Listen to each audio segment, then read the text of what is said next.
हे कृष्ण, आपकी अमृतमयी कथा विरहकातर जनों के लिए जीवन स्वरूप है। बड़े बड़े अनुभूति संपन्न भक्त परिगण उनका गान करते हैं। आपकी मंगलमयी कथा श्रवण मात्र से ही कलमश अर्थात प्रारब्ध एवं अपराध आदि पाप समुदाय दूर हो जाते हैं एवं तथा सर्व संपद स्वरूप प्रेमाभक्ति हृदय में उदित होती है। इसलिए जो आपकी कथा का कीर्तन करते तथा वितरण करते रहे, उनके समान जगत में कोई दाता नहीं।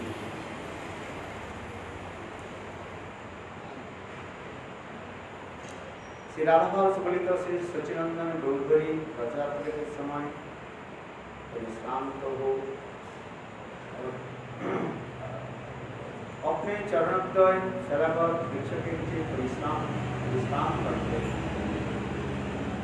उस समय वे मन गतिविधियों के नाना प्रकार की भावों का आस्वादन करते हैं। अत्यंत दीनहीन वेश तथा भाव में महाराज प्रताप रुद्र के पद संवाहन करते हुए मधुर स्वर से धीरे धीरे इस श्लोक का कीर्तन करने लगे। पहले चैतन्य महाप्रभु ने हट किया। क्या हट किया? कि मैं राज दर्शन नहीं करेंगे। राजा प्रताप रुद्र महाराज के साथ मिलने के लिए, चैतन्य महाप्रभु के साथ मिलने के लिए बहुत प्रयास भी की और समस्त भक्तों के निकट अपने अनुनय विनय भी किया। ये महाराज, ये श्री चैतन्य महाप्रभु मुझे दर्शन दें। किंतु महाप्रभु की हट क्या है? राज दर्शन ये साधु के लिए व सन्यासी के लिए उचित नहीं है। इसलिए राजा प्रताप रुद्र बहुत दुखित हुए।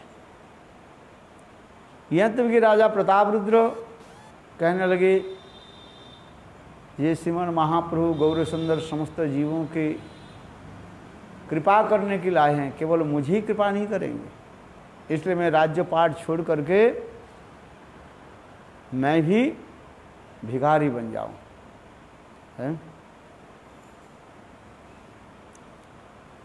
किंतु सारे भक्त लोग, सर्व भट्टाचार्य आदि समस्त भक्त लोग महाराज प्रताप रुद्र के समझाया, ये महाप्रभु अति अवश्य आपको दर्शन देंगे, धैर्य धारण रख। और विशेष करके जब राजा प्रताप रुद्र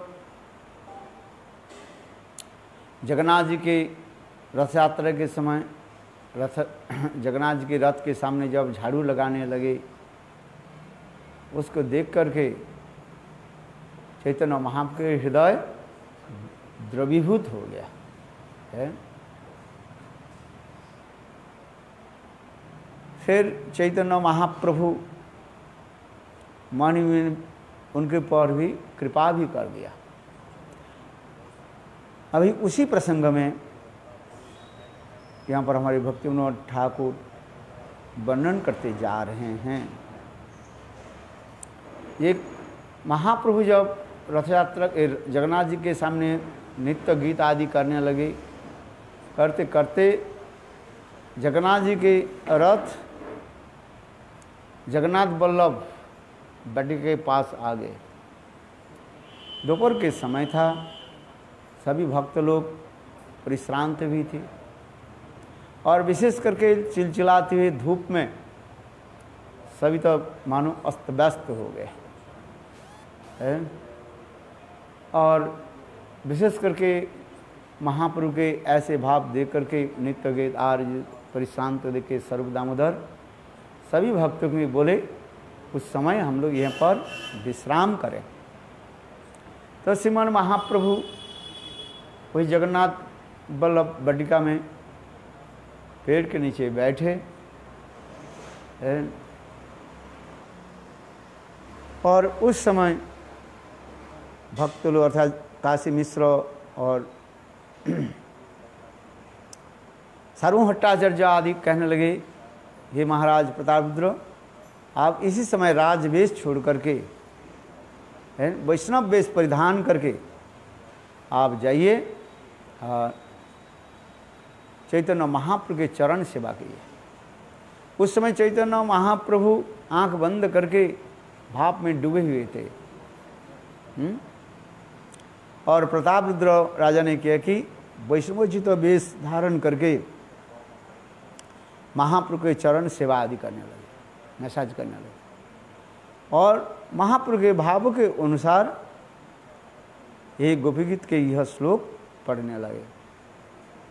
जयातिथि अधिकम, इस श्लोक के गोपी गीत पढ़ते पढ़ते जब इस श्लोक में आ गया, ये तब कथमृतम तप्त जीवनम कवि विरीडितम कलमसाहपम श्रवण मंगलम श्रीमदाततम भुविगृह्णन्ति ते भूरिदा जना। ऐसे भाव में वे दो कीर्तन करने लगे। महाप्रभु आंख तो बंद करके रखे थे, कहने लगे तुम मेरा परम मित्र हो। ऐसे कृष्ण के ऐसे मधुर कथामृत को श्रवण कराया है। उस समय चैतन्य महाप्रभु राजा प्रतापरुद्र के जो है आलिंगन किया है। तो इसी प्रकार इस कथा प्रसंग में वर्णन हो रहा है। ये उस समय मन ही मन ब्रजदेवियों के नाना प्रकार के भावों का आस्वादन कर रहे हैं। कौन? चैतन्य महाप्रभु आंख बंद करके बैठे हुए हैं और अनंत दीनहीन वेश तथा भाव में महाराज प्रतापरुद्र महाप्रभु के चरण संवाहन करते हुए मधुर स्वर से धीरे धीरे इस श्लोक का कीर्तन करने लगे। पूर्व श्लोक में विरह आतुर गोपियाँ अपने रोग निवारण के लिए श्री कृष्ण का अधामृत पान करने की प्रार्थना करती हैं। श्री कृष्ण कहने लगे, हे गोपियों, मैं समझ नहीं पा रहा हूँ इस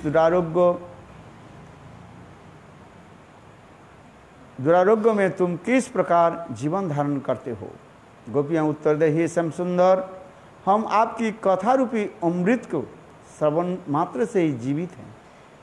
यह कथामृत हमने मरने नहीं देता है।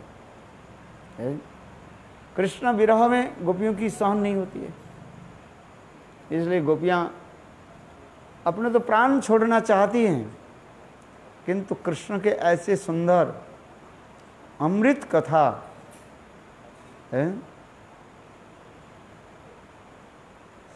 श्रवण करके उनकी प्राण वायु मानो निकालते नहीं, इसलिए कह रहे हैं। तो आपकी कथा में यह अमृत है जो दुरारोग्य ग्रसित त्रिताप से संतप्त जनों की भी शांति प्रदान कर दावानल क्लेश का भी समन करने वाले हैं। मानो कृष्ण कह रहे हैं, अरे गोपियों, मैं तुम्हें सर्गामृत लेकर के दे दूं,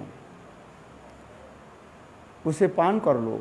गोपियाँ कहती हैं, प्यारे श्याम सुंदर, सर्गामृत के पान से शरीर तो स्वस्थ हो जाएगा, किंतु काम आदि का वर्धन हो जाएगा। इसमें तो प्रचुर अनर्थ का कारण होगा है। शास्त्र में लिखा है, देवता लोग तो स्वर्ग में जो अमृत जो है, सर्गामृत जिसको कहा जाता है, सर्गा के अमृत पान करने से शरीर सुस्त होता है, सबल होता है, किंतु देखो उसमें काम, क्रोध, लोभ, मोह, मद, मात्सर्य आदि सभी प्रचुर मात्रा से बढ़ जाते हैं। इसलिए स्वर्ग में जो अमृत जो है उसके ग्रहण करने के फायदा क्या है? लोग जानना चाहते हैं कहाँ जाते, स्वर्गलोक में जाता है। स्वर्गलोक में कहते क्या सुख है? अमृत भोजन करोगे आप। जो अमृत भोजन करने से आप सदा सर्वदा सबल रहोगे। सबल समझते हो, शरीर ठीक रहेगा है। किंतु तुम्हारे मन की विकार होकर के काम क्रोध आदि बढ़ेगा। इसलिए देवता लोग भी काम क्रोध में मत्त हो जाते हैं। इंद्र आदि, इंद्र और चंद्रमा के कथा सुना जाता है? अहिल्या की सतीत्व नाश के लिए भी आ गए। तो इसलिए शास्त्र में कहते हैं, गोपियां उसी प्रकार मानो कह रहे हैं, ये प्यारे श्याम सुंदर स्वर्गामृत के पान से शरीर तो स्वस्थ हो जाएगा, किंतु काम आदि का वर्धन तो हो जाएगा, जो प्रचुर अनर्थ के कारण होगा। स्वर्ग के इंद्रादि देवता काम क्रोध लोभ मोह मद माश्चर्य आदि सभी प्रचुर मात्रा से में देखे जाता है।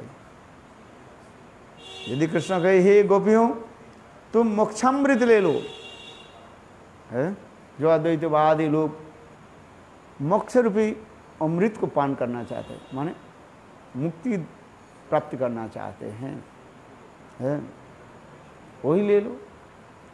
तो गोपियां बोले मोक्ष तो आपके देने पर भी आपके भक्त ग्रहण नहीं करते।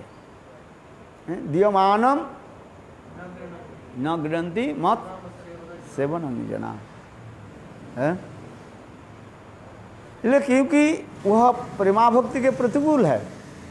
मोक्ष जो है प्रेमाभक्ति के क्या है, प्रतिकूल है, अनुकूल नहीं है। इसमें प्रेम का आदान प्रदान कहाँ है? मोक्ष क्या है? मुक्ति यानी वहीं पर वो क्या बोले इफालजेंस में भगवान की नौका चंद्रमा की छटा में जाकर के वहीं पर विलीन हो जाते, रह पड़े रहते हैं, कोमा में रहते जैसे है।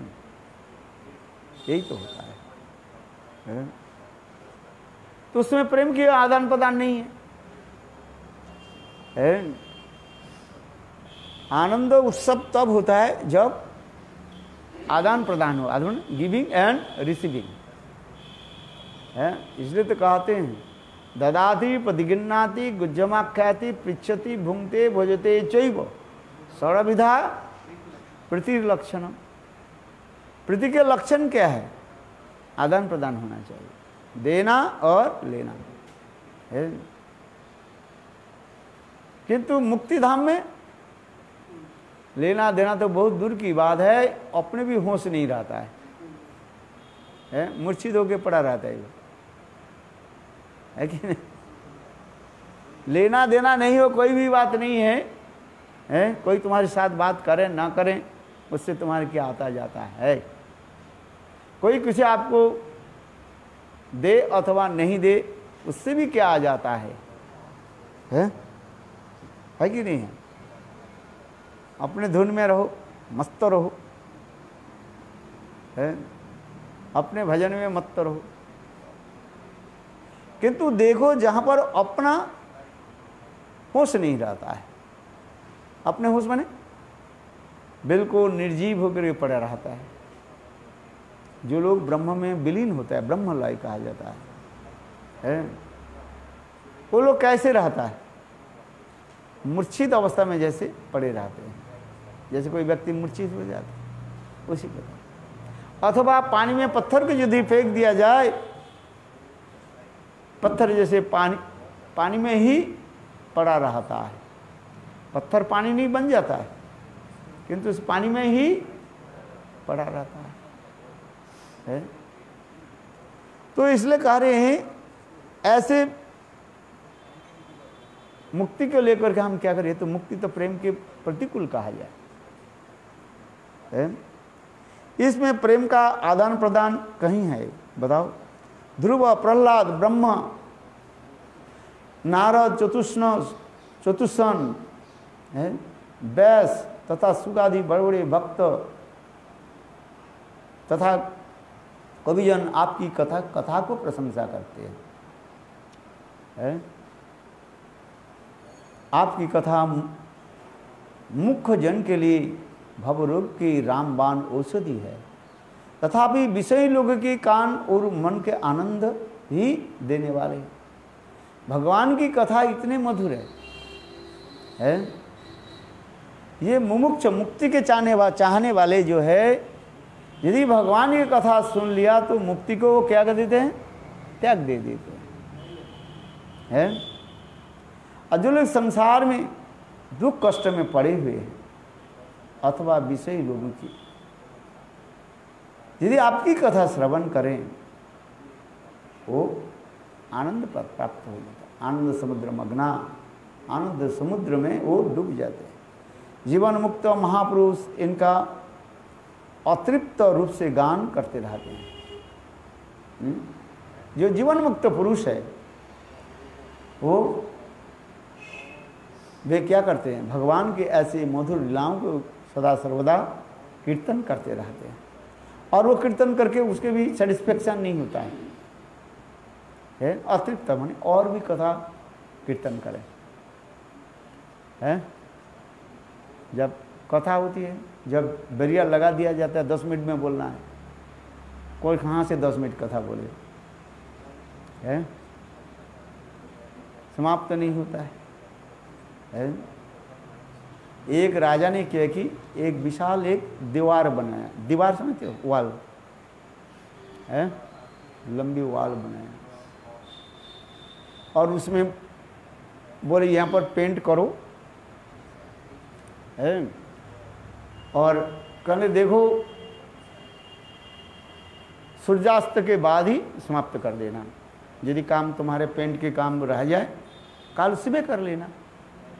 महाराज ने कहा मैंने दिन रहते रहते सूर्यालोक रहते रहते पेंट करा दूँ जहाँ तक हो सके, और जो कुछ रह जाएगा फिर काल करना है कि नहीं? समझ दे दिया। तो उसमें लिखना क्या था? पेंट करने के पेंट होने को पेंट तो हो गया, और इतने समय सूर्यास्त तो होने वाले थे, 2 मिनट बाकी रह गए। तो राजा के आदेश हो गया ये आज पेंट बंद कर दिया जाए। भाई नया नया पेंट हुआ, दीवार भी इतने बड़ा है, और उसमें लिख दिया इधर कोई पेशाब नहीं करे, करना नहीं। अच्छा, तो इसमें यहाँ पर पेशाब लिख दिया, करना नहीं है। इतने समय तो शाम हो गया, अंधकार हो गया, बत्ती भी चली गई, मानो अंधकार हो गया। पहले राजा के आदेश था यदि अंधकार हो जाए काल कर देना। भाई प्रातः काल में सब लोग आकर वहीं पर पेशाब करने लगे। महाराज ने कहा ये तुमने कैसे की? ये क्या लिखा? बोले आपने तो कहा सूर्यास्त होने के साथ 1 सेकंड भी देर होना नहीं चाहिए है, इसलिए मैंने लिखा यहाँ पर पेशाब करना है। और वो जो आगे जिसको नहीं करना ये लिखना चाहिए था है, यहाँ पर पेशाब करने से आपको मृत्यु दंड होगा है, तो कि ऐसे लिखना था। किंतु आपने तो कहा जे सूर्यास्त होने के साथ ही साथ 1 सेकंड देरी होना नहीं चाहिए। फिर मैं सोचा काल लिखूंगा, और इतने समय सारे लोग आकर के बोलो वृंदावन गया है। वक्तृता 10 मिनट में देना था, तो 10 मिनट में कैसे होगा? उसके वंदना करते करते समय चला गया, 8 मिनट वंदना हो गया, और रह गया कितने? 2 मिनट। 2 मिनट में क्या बोले? तो बोले बंछा करके बोले चले। बोले किसी बोला नहीं क्यों? बोले हमारे पास तो 8 मिनट तो लगता है मेरा वंदना में है, 2 मिनट में हम क्या बोले, इसलिए 2 मिनट में इतना ही बोल दिया फिर काल हमें समझ दिया जाए। हाँ समझ।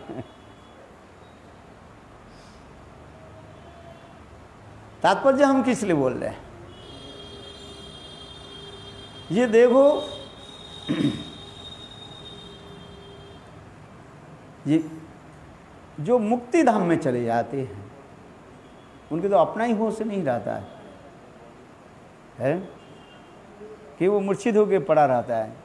शास्त्र में लिखा जाए ये जो शायद जो मुक्ति आदि क्या है वहाँ पर पड़ा रहता है, बस कोमा में जैसे लोग रहता है ऐसे ही पड़ा रहता है, कोई शरीर के ज्ञान नहीं रहता, बस इतना ही है। ठीक है? इसलिए यहाँ पर भी वर्णन होते जा रहे हैं प्रेम, क्योंकि मुक्ति धाम में कोई क्या नहीं है, लेना देना, लेन देन नहीं है। क्योंकि प्रेम के जो मैंने हम बताया उपदेशामृत में प्रेम कैसे होती है, ददाति प्रतिगिन्नाति गज्जमाख्याति पृच्छति भुंक्ते भोजते चैव षड्विधा पितृलक्षण, गिविंग एंड रिसीविंग। ददाति प्रतिगिन्नाति होता है गिविंग एंड रिसीविंग। भुंक्ते भोजते चैव, उसके भोजन कराओ और भोजन करो है। भुंक्ते भोजते चैव और ददाति प्रतिगिन्नाति गुज्जमाख्याति पृच्छति। अपने भजन के जो है गोपनीय कथा को आप उससे पूछो है, आज समझिए। और गुज्जमा पृच्छति, यदि तुम्हारे मन में कोई शंका हो, डाउट हो है, क्या करना चाहिए? पूछना चाहिए है, ये मेरा समझ में नहीं आ रहे हैं। अरे इतना ही तो पूछो, महाराज मेरा नींद क्यों आती है, ये भी तो पूछो। नींद आती है कि नहीं? नींद क्यों आती है कथा सुनने में? शरीर के दुर्बलता होने के लिए, दी वीकनेस ऑफ योर बॉडी है। रात में ठीक से सोया ही नहीं है तो इसलिए नींद आ रही है। अथवा है रोग बीमारी भी हो सकता है किसी को, जैसे किसी को बुखार आ गया, नींद आ गई, मेडिसिन ले लेते हैं, कई कारण से होता है। कथा में रुचि नहीं आने पर भी इधर उधर देखते रहते हैं, फिर बोले सो जाते हैं। अच्छा है तो इसलिए करें, पूछो है जी महाराज ये मेरे समझ में नहीं आ रहे है। जैसे परीक्षित महाराज, भागवत में परीक्षित महाराज बीच बीच में सुखदेव गोस्वामी के प्रश्न पूछा कि नहीं पूछा है? प्रश्न पूछा है। ये आपने ये बात बताई मेरे समझ में नहीं आ रहे, इसके दोबारा आप कृपा करके बताइए है।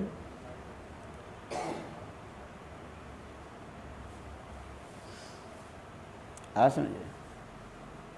तद्विधि प्रणिपातन परिप्रश्न सेवया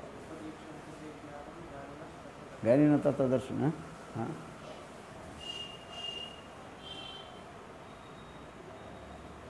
तद्विधि, तद माने भगवत शब्द, भगवत के विधि माने जानने के लिए। तद्विधि प्रणिपात परिप्रश्न सेवा है, 3 चीज होना चाहिए। प्रणिपात मन प्रणाम करके बैठो, परिप्रश्न उसके पूछो और सेवावृत्ति। तद्विधि प्रणिपात परिप्रश्न सेवया उपदीक्षन्ति ते तेन ज्ञेन ज्ञानिन तत्वदर्शिन। तत्वदर्शन जो ज्ञानी लोग जो है ये 3 वस्तु देख करके तब उनको उत्तर देते हैं है? इसलिए यहाँ पर भी कह रहे हैं, देखो जीवन मुक्त महापुरुष उनका अतृप्त रूप से गान करते हैं, आपकी कथा श्रवण से समस्त पाप अपराध दूर हो जाते हैं और प्राणियों का मंगल होता है। जिस प्रकार शरद ऋतु के आगमन से नदियाँ और सरोवरों का जल अपने आप स्वच्छ हो जाता है, उसी प्रकार आपकी कथा श्रवण से जीव के मनोमल दूर हो जाता है। इत्थं शरदं, शरद काल आने के साथ ही साथ नदी नाले सरोवर पोखर आदि के समस्त जल कैसे हो जाता है? स्वच्छ निर्मल हो जाता है। बरसात के समय झनाघोर झमझम बारिश होने से पुकुर तालाब आदि तो भर जाता है, किंतु उसमें जल कैसे रहता है? मैला रहता है। आज में आप देखो नदी में जब बरसात के समय नदी तो भर जाता है, किंतु नदी के जल कैसे हो जाता है? मैला जल हो जाता है। किंतु देखो वही नदी के जल शरद काल आने के साथ ही साथ कैसे हो जाते हैं? सारे मैला जो है पानी के नीचे चला जाता है और जल कैसे स्वच्छ निर्मल स्फटिकबद्ध हो जाता है। एक पत्थर की भी डाल दो है, पानी के अंदर जा रहे हैं आपको दिखाई पड़ेगा। है बरसात के समय जो मैला जल है उसके आप शोधन नहीं कर सकते, फिल्टर नहीं कर सकते हैं। आज समझे, 1000 मन यदि सोडा पाउडर बस साबुन की डस्ट दिया जाए तथापि वो जल है शुद्ध नहीं होगा। किंतु देखो शरद काल आने के साथ ही साथ है बरसात चलेगी, ग्रीष्म वर्षा शरद, शरद ऋतु आने के साथ ही साथ, शरद ऋतु माने ऑटम सीजन आने के साथ ही साथ नदी नाला पोखर सरोवर सबके जल कैसे हो जाता है? सच्चा निर्मल स्फटिकबद्ध हो जाता है। नीलाभ धारण कर लेते हैं, नील आभा धारण कर लेते हैं। इतने सुंदर जल हो जाए, जल देख करके आपने आपकी प्यास लग जाएगा, आप पीना शुरू कर दोगे।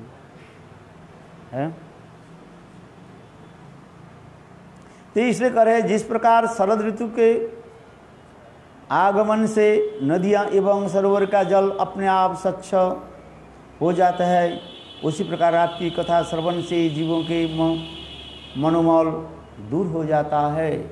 भगवान की कथा श्रवण करने से मन में जितने प्रकार की जो है मैल जो है वो दूर हो जाता है। आपकी कथा विरह तप्त भक्तों के पुनः जीवन प्रदान करती है तथा सभी प्रकार की शोभा संपत्ति देने वाले हैं। जो कृष्ण कथा को जगत में वितरण करते हैं वही सच्चे परोपकारी दाता है। यही बताते जा रहे हैं। तब कथामृतम तप्त जीवनम कवि विरीडितं कल्मषापहम श्रवण मंगलम। कथा को श्रवण करने से क्या होता है? मंगल हो जाता है, अमंगल नाश होता है। वो कहते हैं क्या? अमंगलहारी है, मंगल भवन अमंगलहारी है, द्रवहु है दशरथ अजर बिहारी है। तो उसी प्रकार भी हैं, पर गोपियां भी तो कह रही हैं भगवान की कथा कैसे अमृत है। चित्त मन अपने आप निर्मल हो जाता है। यदि निर्मल नहीं हो रहा है इसका मतलब कहीं पर कुछ गड़बड़ी है, ठीक से श्रवण नहीं हो रहा है। इतने हरि कथा सुन करके भी यदि प्रसन्न हृदय प्रसन्नता नहीं हो तो समझना चाहिए कहीं गड़बड़ी है। भगवत कथा श्रवण की फल क्या होता है? चित्त प्रसन्न रहता है, चित्त प्रसन्न रहता है। और चित्त में यदि प्रसन्नता नहीं हो, सेटिस्फेक्शन नहीं हो, आनंद उत्सव नहीं है, ब्लिसफुलनेस नहीं आ रहे हैं, तो समझना चाहिए कहीं गड़बड़ी है। वो गड़बड़ी क्या है? विषय वासना। संसार में जीवों की क्या अनेक प्रकार विषय वासना रहता है? इसलिए कहते हैं ना, आर कबे निताई चांदेर कोरोना होइबे, संसार वासना मोर कबे तुच्छ हवे, विषय छाड़िया कबे शुद्ध हवे मन, कबे हम हेरब श्री वृंदावन। नरोत्तम दास ठाकुर ये विषय को त्याग दे करके कब मैं राधा कृष्ण की कथा ही कीर्तन करूँ। विषय छाड़िया कभी शुद्ध अभिमान, कबे हम हेरव श्री वृंदावन। अपराकृत नेत्र के द्वारा तो वृंदावन दर्शन होता है। चलसी जद ब्रज चारयन पशुन, नलिन सुंदरं नाथ ते पदम, शिलति नंकुरुई सीददेति न, कलिलता मनं कांत गच्छसि। हे प्राण वल्लभ, हे कांत, जब आप गोचारण के निमित्त ब्रजभूमि से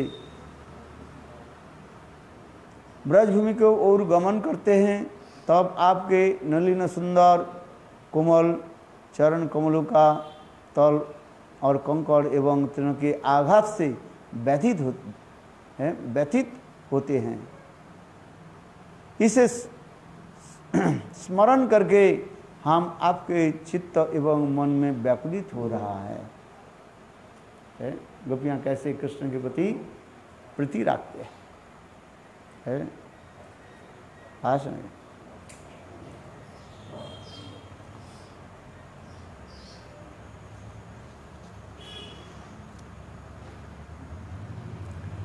धेनु लये ब्रज होते जब जाओ बने, श्यामल नलिन सुंदर तब कमल नयने, शिला शिलांकुरे कष्ट हवे मनते विचारी, नाना दुख पाई मोरा ओहे चित्तहारी। भक्तिविनोद ठाकुर कह रहे, हे चित्त के हरण करने वाले कृष्ण चित्तहारी है जी। आपके चरण कमल के स्मरण करके हम लोग दुखित हो जाते हैं। इसी कहा जाता है अपराकृत प्रेम है। गोपियाँ क्या करें? ये आपके चरण कमल के जब हम स्मरण करते हैं हम लोग दुखित हो जाते हैं। क्यों? ना आप गोचारण के लिए जाते हो, गायों के पीछे पीछे दौड़ते रहते हो, हैं? गाय के पीछे पीछे दौड़ते। गायों में तो पैर में खूर है सख्त, वो कहीं जो है वो चले जाते, उसे कुछ नहीं लगता। कांटा, जहाँ पर कांटे है, कीचड़ है, बालू है, अथवा क्या बोले स्टोन चिप्स है? और गाय क्या करती है? आराम से वहीं पर विचरण करते रहते हैं। किंतु हे गोविंद, वह गाय आदियों के एकत्रित करने के लिए जब गायों के पीछे आप चलते हो, तब आपके पैर में ना जाने कितने कष्ट होता है कि नहीं है? लोक लीला है। शिला तिनंग कुरई कहती जा रही है। कितने पत्थर भी है और कितने कंकड़ भी है, और क्या है? कांटे भी है। आप तो देखते नहीं हो, बस गाय उधर है, जहां पर गाय सीधी चलना शुरू कर दो है। गायों की वशीभूत करने के लिए कुछ गाय जो है उद्दंड गाय होते हैं, वो इधर उधर भड़कते रहते हैं। कुछ गाय होते हैं ना है। तो उसी प्रकार वो उद्दंड गायों की आप संरक्षण करने के लिए जब आप वो गायों के पीछे दौड़ते हो तब आपके पैर में कितना कष्ट होता है, यही वर्णन करते जा रहे हैं। इसलिए आपके चरण कमल के स्मरण करके हम लोग दुखित होना पड़ता है। आपके कितने कष्ट हो रहा है, गायों के तो होता ही नहीं कि उसके पैर में खुर है हुब्स। इसलिए पूर्व श्लोक में ब्रजसुंदरियां पूर्व राग स्मृति जनित अपने प्राणकांत श्री कृष्ण की प्रेम दृष्टि, मृदु हास्य, निर्जन मिलन में नर्म परिहास की स्मरण कर व्यथित हो जाती है तथा उनका चित्त अशांत हो रहा था। वे श्री कृष्ण के लक्ष्य कर कहने लगे, हे चित्त भ्रामक, भ्रामक माने चित्त के जो भ्रमित करते हैं, जिसे कहते हैं भ्रामक कहा जाता है। हमें किस प्रकार शांति होगी आप बताओ? हमें भी तो शांति नहीं है। क्यों? या आपके चरण कमल के स्मरण करके, या आप ऐसे सुंदर चरण कमल को कंकड़ के ऊपर, पत्थर के ऊपर और कांटे के ऊपर कैसे रखते हो, इस हम समझ नहीं पा रहे हैं। क्यों? मिलन में क्या विरह की सभी अवस्था में हमारा चित्त आकुल विकुलित रहता है। क्या विरह में और अथवा मिलन में हमारे हृदय में ये भावना रहता है। अच्छा, मिलन में क्यों होता है? मिलन में दुख क्यों होता है आप बताओ?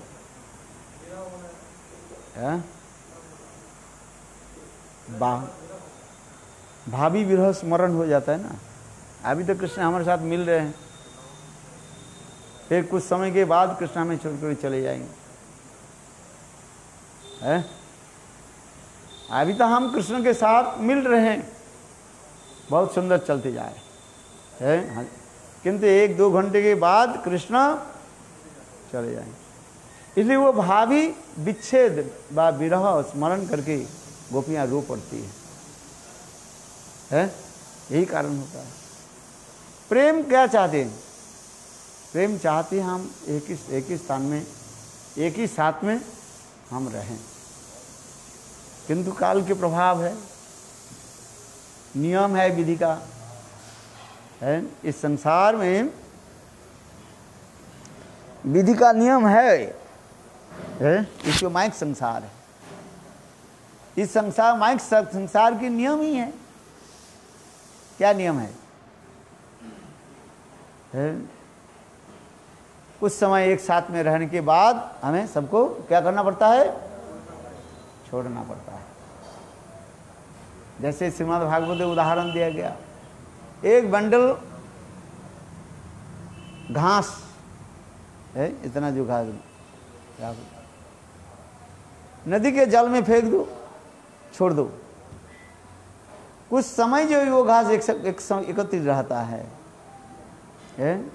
फिर कुछ समय के बाद वो सारे घास क्या होता है?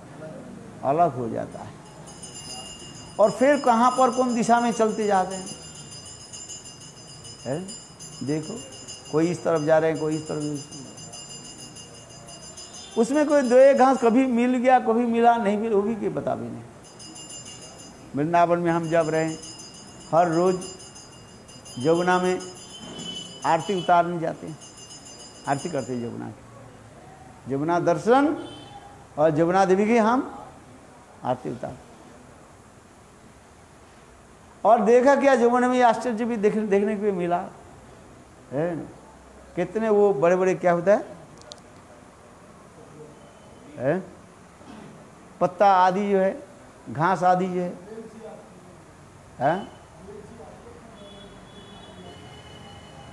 क्या बोलते हैं इसको? हिंदी आता है? हिंदी आता है? बोलो। अरे देखा है ना, लंबे लंबे उसके पाता होते और इतने एक साथ में रहते हैं।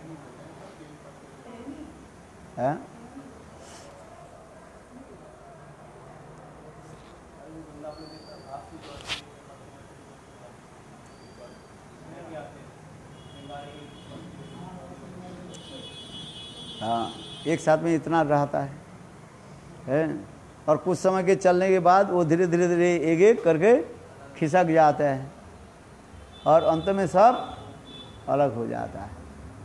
देखे ना, यमुना में गए हम, देखा कि नहीं देखा हर रोज है?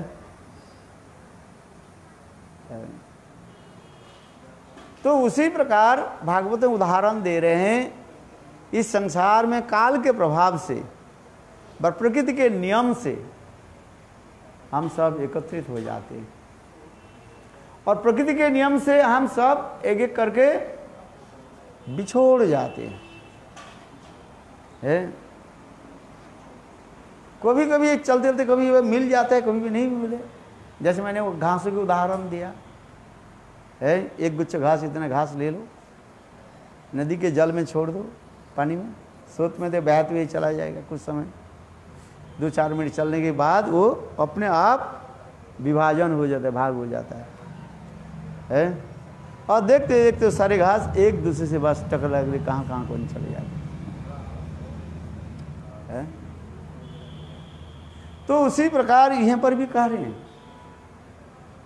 या हम काल के द्वारा हम मिलित होते हैं, काल के द्वारा हम सब बिछुड़ जाते हैं।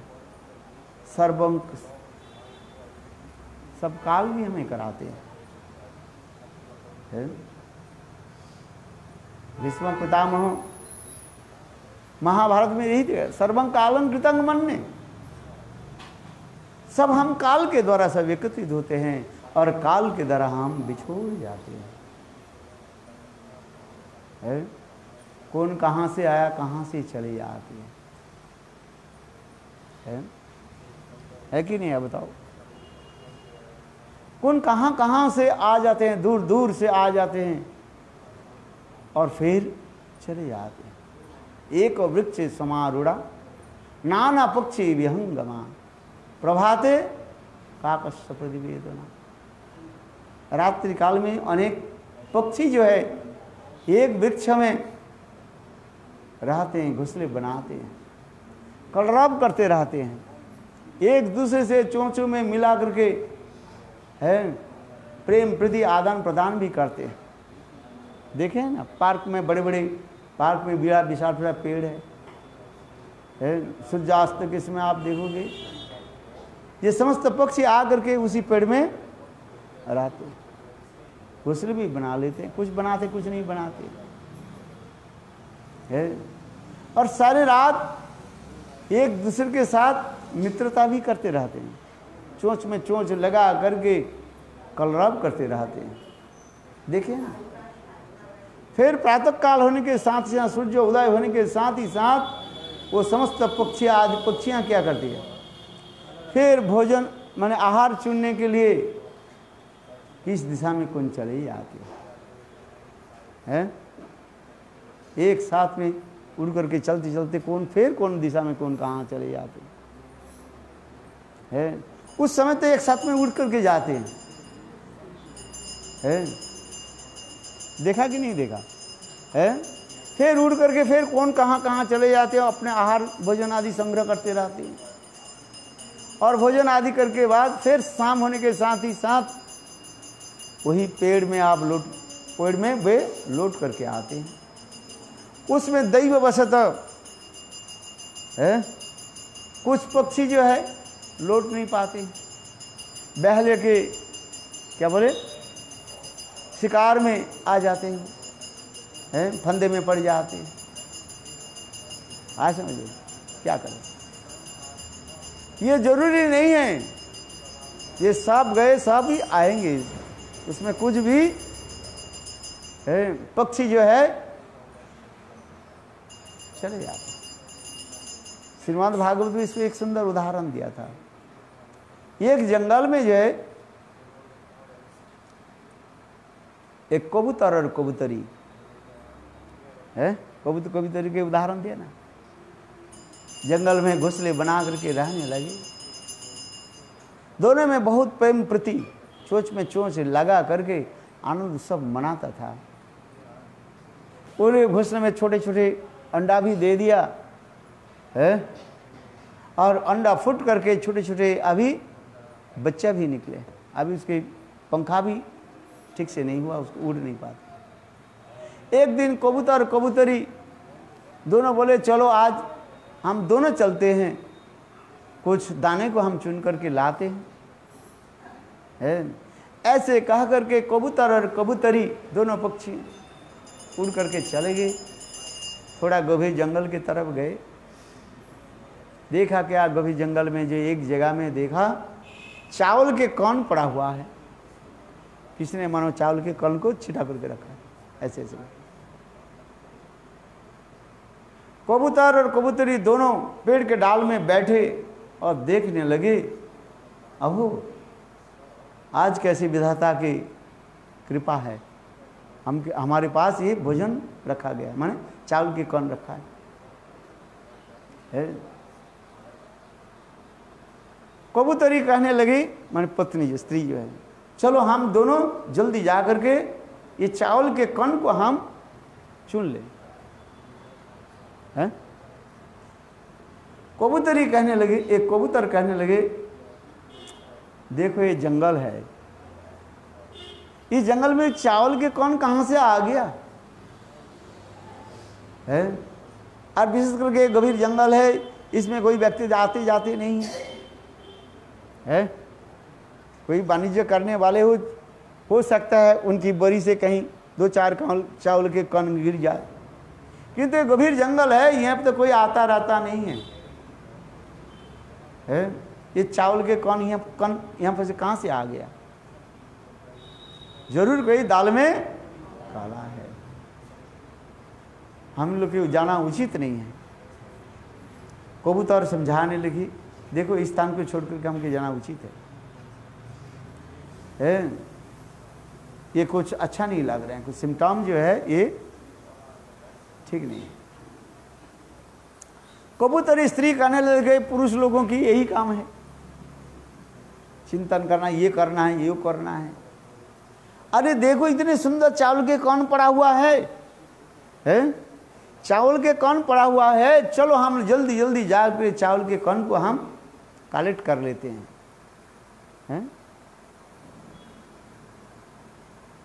और हम दोनों भी खाएंगे और अपने छोटे छोटे बच्चे के नन्हे मुन्ने जो बच्चे जो है उस बच्चे को हम खिलाएंगे, चलो। कबूतर कहने लगे, माने पुरुष कहने लगे, कबूतरी उचित नहीं है? हो सकता है इसमें किसी ने जाल बिछा करके रखे है। कथा सुना था, एक दिन शिकारी आएगा, जाल बिछाएगा, दाना डालेगा और लोभ से फंसना नहीं। कथा वो सुनाते हैं ना कभी कभी, है? एक दिन शिकारी आएगा, दाना डालेगा, जाल बिछाएगा, लोभ से फंसना नहीं। किंतु कबूतरी करने लगे, चलो ये सब नीति फिति के बाद हम क्या सुने हैं? पुरुष लोग तो बस केवल शास्त्र लेकर के, नीति लेकर के, विचार करके काम करते रहते हैं, और ऐसे विचार करते करते दूसरे पक्षी आ जाएगा और सब चुन करके लेकर ही चला जाएगा, हैं? आ समझे? इसलिए अब चले, हम देर क्यों करते हैं? जितना हो सके हम चुन लेते हैं। कबूतर कहने लगे, कबूतरी नहीं नहीं, आज यह इस स्थान को छोड़ करके जाना अच्छा। कबूतरी मानी ही नहीं, बस फुर्र कर उड़ गए, और उड़ करके वो चावल के दाना को क्या करने लगे? चुनने लगे, टक टक टक टक टक करके वो गला में यहाँ पर रखने है। ऐसा देखे होंगे सर कबूतर। और इतने समय वास्तव रूप में मैंने कहा ना, एक दिन शिकारी आएगा, दाना डालेगा, जाल बिछाएगा, लोभ से फंसना नहीं। वो कबूतरी इतने मत्त हो गया है, इतने मत तो हो गया, बस वो ठक ठक ठक ठक ठक ठक करके चावल के दान के कणा चुनने लगे। और दूर से बहलिया शिकारी देख लिया। शिकारी तो पहले से ही सूक्ष्म जाल बिछा के रखा था, रेशम के लिए होते ना, रेशम के धागा के जो होते बहुत सूक्ष्म होता है, दिखाई नहीं पड़ता। बस कबूतर, एक कबूतरी जब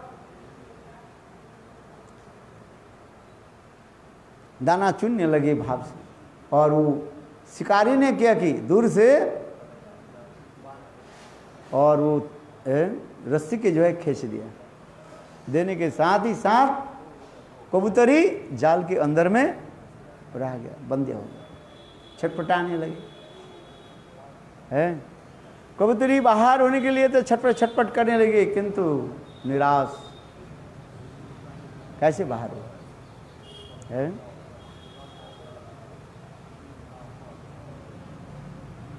इतने समय कबूतर देखा क्या करें, आज तो इसके कोई बचाने वाला कोई नहीं है, काल ग्रास कर लिया है, क्या करें। कबूतर आकर के जाल के बाहर उनकी अंतिम विदाई संभाषण करने लगे, है कि नहीं। जैसे कई संसार में कोई व्यक्ति मर जाते हैं, हम लोग उसके संसार में ले जाते हैं और अंतिम संस्कार करते हैं, जलाते हैं, बस आज से अनंत काल के लिए तुम्हारे साथ हमारा संबंध छूट गया, कभी मिले ना मिले कोई पता ही नहीं है, और मिले भी रहे, मिले भी कैसे मिलेगा, दूसरे शरीर में, पहचान में नहीं आएगा है। आप जातिस्म हो जाओ, जातिस्म समझते हो, जो पूर्व जन्म की कथा स्मरण रखने वाले हैं, जातिस्म कहा जाता है, पूर्व जन्म की कथा स्मरण रखने वाले है। जैसे बुद्धदेव की कथा सुना जाता है, 108 जन्म की कथा वो स्मरण रखा। कितने जन्म की कथा? 108 पढ़ा गंध वो है 108 जन्म की कथा बुद्धदेव अपने शिष्य के सुनाया है। किस जन्म में कैसे कैसे रहे, किसी जन्म में बैल होकर रहा, किसी जन्म में पक्षी होकर के रहा है, जातक के गल्प जिसको कहा जाता है, मैंने पूर्व जन्म की स्मरण रखा उन्होंने है। हाँ सुने, आपकी याद है पूरे पिछले जन्म की कथा? याद ही नहीं है। पिछले जन्म की कथा आपको याद है? वो भी जानते नहीं। पिछले जन्म के काल क्या खाए अभी पता ही नहीं, भूल जाते हैं है। कोई विशेष घटना हो तो हम याद रखते हैं, और नहीं तो हम लोग भूल जाते हैं, है कि नहीं? बताओ, काल हमारे साथ क्या घटना हुई, परसों क्या हुई, 3-4 दिन पहले क्या घटना हुई, हम भूल जाते हैं। और यहाँ पर कह रहे हैं, बुद्धदेव जो कह रहे हैं, मेरे 108 जन्म की कथा मेरा याद है। किसी जन्म में बैल होकर जन्म लिया, किसी जन्म में कौन कौन होकर जन्म लिया, वो सारी इतिहास बता दें है। पढ़ना, उसको आनंद आएगा है। बुद्धदेव की 108 जन्म की पढ़ा नहीं अपने स्कूल में? तो पढ़ाते रहते हैं, थोड़ा बहुत किताब में आते हैं ना, सारा तो नहीं है, 2-4 कहानी उनको सुनाया दिया जाता है। चलो कोई बात नहीं।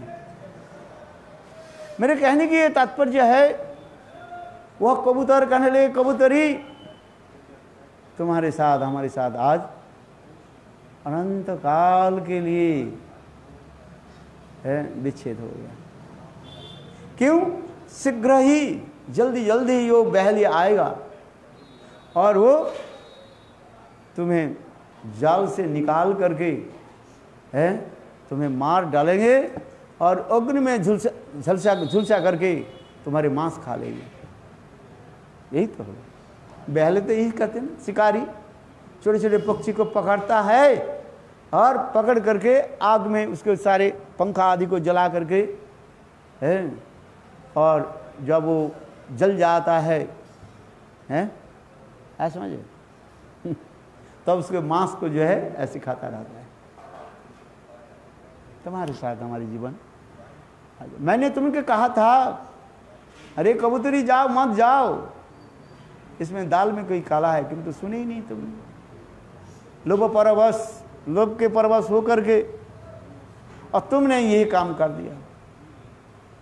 ऐसे कह के कबूतर जाल के बाहर एक दूसरे के साथ विलाप करने लगे। इतने मत्त हो गया है, प्रमाद जिसको कहा जाता है, मत्त हो गए कथा में, भाव में, उसी में। हाय हाय तुम्हारे साथ आज हमारे लिए अनंत काल के लिए बिछोड़ कोई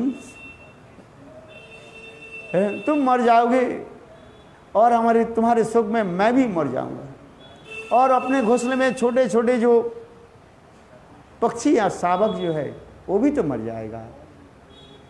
देखो आज काम की सारी समाप्त हो जाएगा है। तुमने क्या कर दिया? थोड़ा सा चावल के कण के लोभ से अपने तो जीवन तो बिताया, नष्ट कर दिया, और हमने छोटे छोटे बच्चा और मुझे भी मरना पड़ेगा। किंतु तुम्हारे विरह में मैं तो रह नहीं सकता, मुझे भी मरना पड़ेगा। और ये छोटे छोटे बच्चा पक्षी के शावक वो भी मर जाए। ऐसे लोग इतने एक दूसरे के आंखों लगा करके विलाप करते हुए, चोंचों में चोंच लगा करके विलाप कर रहे हैं, रो रहे हैं दोनों।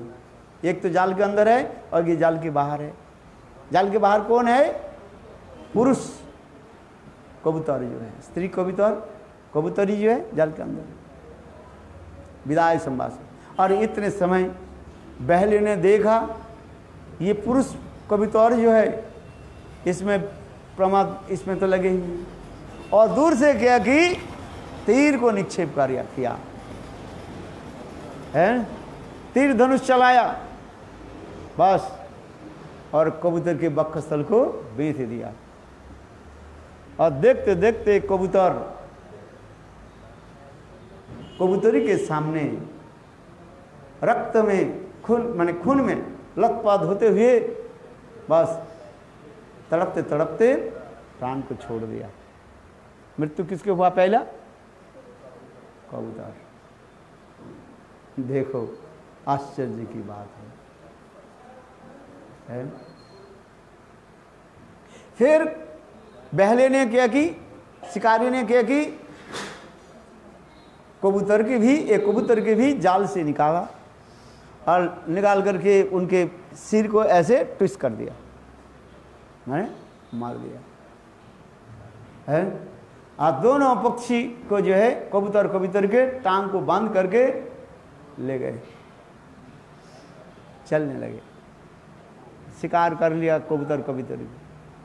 और चलते चलते देखा उसी जंगल में थोड़ी आगे जो है वही कबूतर की जो है घुसले हैं, जहाँ पर छोटे छोटे बच्चा जो है ची का रहा था। उन्होंने क्या कि उस घोंसले से छोटे छोटे बच्चों को भी निकाला। काल है ये, निषाद है, यही तो काल है। और क्या करने लगे? सारे बच्चों को मार डाला और सभी के जो है एक साथ में आग में डाल करके झुलस करके उसके मांस को जो है खाने लगे हैं। मदिरा के साथ, मदिरा समझते हो है, वाइन है, झुलसे हुए पक्षी के मांस और मदिरा पान कर लो, बस समाप्त हो, बोलो वृंदावन बिहारी लाल। इसलिए तो हम कह रहे हैं सर्वं कालं कृतं मन्ये, काल के द्वारा हम एकत्रित होते हैं, काल के द्वारा हम सब क्या हो जाते हैं, बिछोड़ जाते हैं। यही विचित्र जगत है, और यही विचित्र जगत में रहते हुए हम अपने ना जाने कैसे कैसे भोग सामग्री के लिए हम क्या करते हैं, मारपीट करते हैं, झगड़ा आदि करते हैं।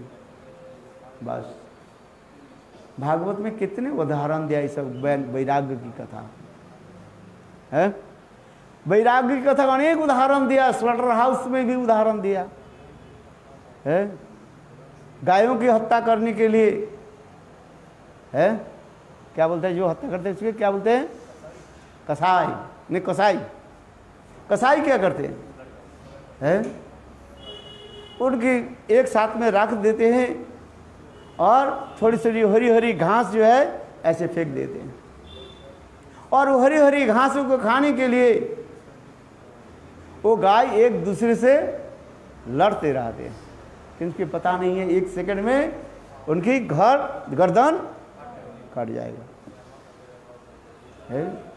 यही काल है, हम लोग सुनाते तो हैं, सुनते भी हैं, किंतु वैराग्य कहाँ होता है? यही है, काल करा लेते हैं, तब भी हम कहते नहीं, जब तक सांस है तब तक आस, जब तक सांस है तब तक आशा बंद करके लाते हैं। 7 बज गया, बंद कर दो है, यही तो कहते जा रहे हैं। तो इसी श्लोक में यही तो कहते जा रहे हैं है?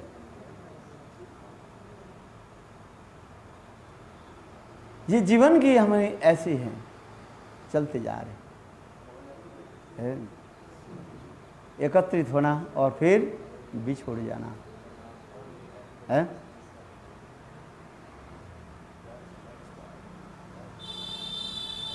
इसलिए होता है ना, ज्ञान वैराग्य आ जाता है, भक्ति होने पर ज्ञान वैराग्य आ जाता है, किंतु वो ज्ञान यथार्थ ज्ञान है और यथार्थ वैराग्य होता है। हम लोग की जो होता है वो नहीं, हम लोग नहीं कर रहे, हमारे लिए मैं कह रहा हूँ वो केवल फल्गु वैराग्य की भांति आ जाते हैं।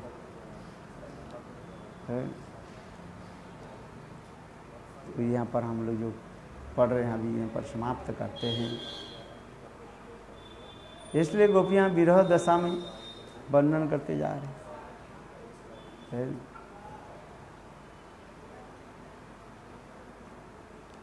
ये चलस इजत, इस श्लोक पढ़ रहे ना, हाँ, चलस इजत ब्रजन चारयन कुसुम नलिन सुंदरम नाथति पदम शिलतनांकरी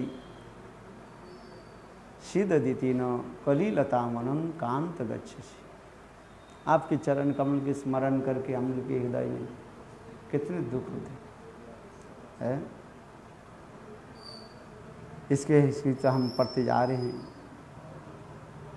एक तो आपकी विरह वेदना, उस पर फिर रातुल चरण की व्यथा हम कैसे सहन करें, ये दोनों ही हमारे धैर्य के बांध को तोड़ डाल रहे हैं। प्राणगंत, आप अपने चरण का अपव्यवहार मत करो। हम लोग की याद है, हम लोग के साथ वन भ्रमण करते समय आपके चरण में जब कंठे लग जाने पर आप हमें निकालते थे, हम आपके चरण कमल को अंगों पर रख कर धीरे धीरे कांटा निकाल देते थे। देखो गोपियाँ सब स्मरण कर रही है। मैंने कहते विरह क्या है? विरह में क्या होता है? स्मरण होता है, मिलन की स्मरण है। बात समझे? जैसे हम लोग विरह महोत्सव मनाते हैं। तैयार हुआ कि नहीं है? हाँ, सब तैयार करो। आरती का 7 बज गया ना। परंतु आपके कांटा लगता होगा, कौन निकाल होगा?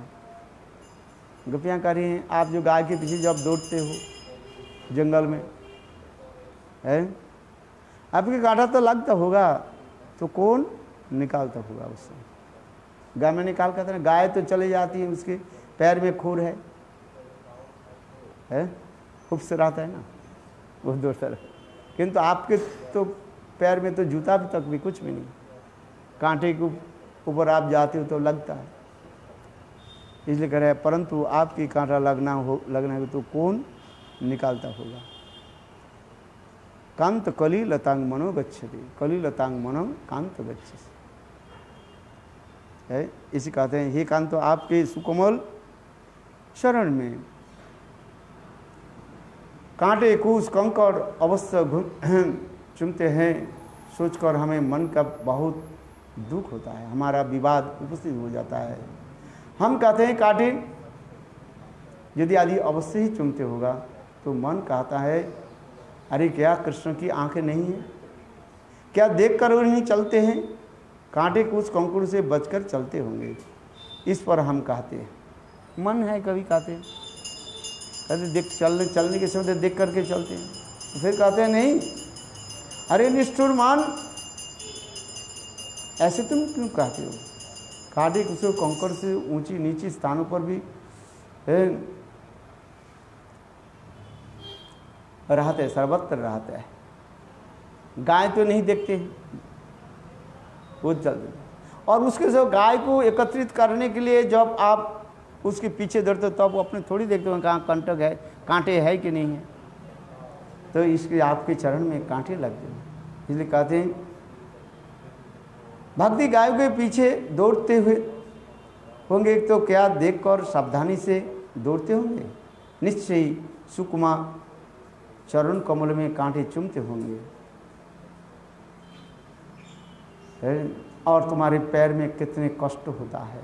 ऐसे तुम्हारे आपके कोमल पैर में कितने कष्ट है। गोपियाँ कहती है, हे मन, हम तुम्हारी यह बात नहीं मानते, हम तो स्वयं उस कांटे निकालते थे, यदि को तुम्हारे पैर में लगते नहीं है। ऐसे कहने हम विशेष नहीं मानना चाहते। गोपियों की इस मन में इस प्रकार विवाद चलता है। अंत में मन कहता है कि तुम ऐसी चिंता करती हो तो कृष्ण के पास जाकर रहो। कृष्ण कहे, अरे गोपियों, तुम मेरी इतना चिंता क्यों करती हो? गोपियाँ उत्तर देते, हे कांत, आप अपराकृत काम से हमारे मन को चंचल एवं अशांत बना देते हो, इसलिए हमारी बुद्धि भी कुंठित हो रही है। हे प्राणनाथ, आप हमें ये वन में जत्र तत्र न घूमकर शीघ्र ही लौट आओ और हमें दर्शन दो। बोलो वृंदावन बिहारी लाल की। काल पढ़ेंगे अतिथि देश भवन है 15 नंबर श्लोक। जय जय श्री राम। आ रहा, अरे व्यवस्था करो, महाराज जी बुला लो। हरे कृष्ण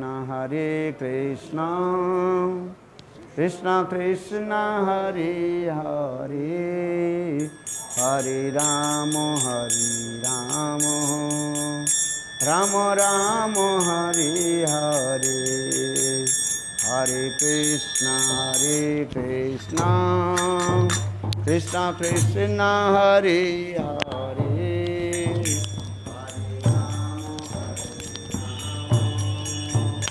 राम राम हरे हरे।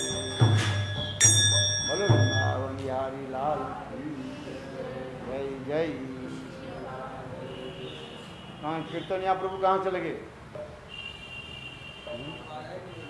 नहीं कटे थे।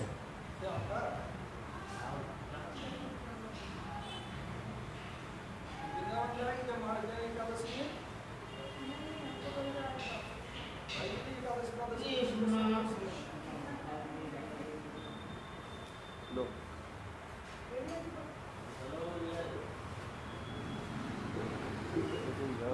भगवान किताब ये कहाँ ली?